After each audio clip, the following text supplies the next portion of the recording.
I come from a place.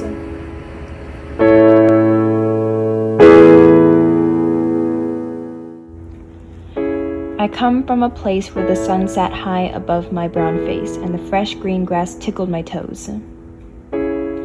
I come from a place where the merciless ocean claps waves against me, and still my locks defy the laws of gravity.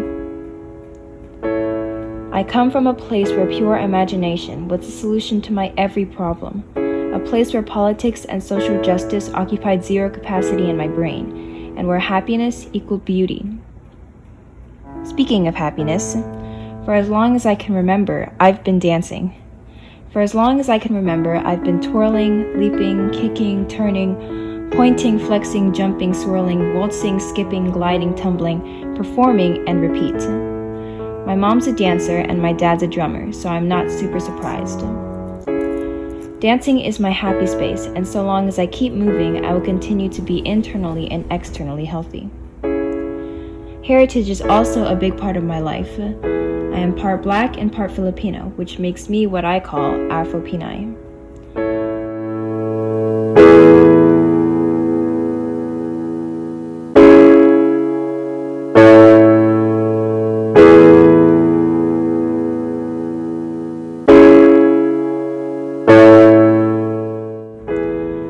Although I am 50-50, I feel more in touch with my Pinoy side. I have attended many sinologues and novenas, which are Filipino gatherings celebrating baby Jesus.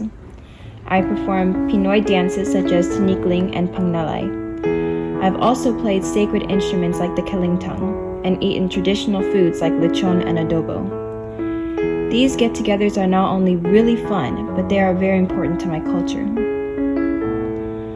I moved to a place where my tall black figure hovered a sea of privileged pale faces, and suddenly my dark complexion was a sin. Where do I even begin? What about the numerous times my teacher granted me harsher punishments than my white classmates?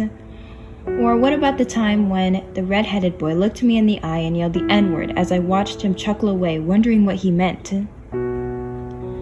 I went to a place where body image was essential to the minds of those around me, and nasty words flew past as I walked by. But still, I remained untouched by the hateful way of living. I discovered that my love for Disney princesses were strong. I mean, they had always been strong, but since I was entering my teenage years, illogical fairy tales seemed to be an escape from my growing hormones. Eventually, I went to a place where I was no longer blinded by the toxic conventions of society and opened up my eyes to endless possibilities of hope, justice, peace, and prosperity. I went to a place where a sense of mindfulness overwhelmed me with strong thoughts and opinions on global issues, and a passion for justice was born. I'm still going to a place where I can feel emotionally and mentally content with myself, my goals, and this dying world I try my hardest to save.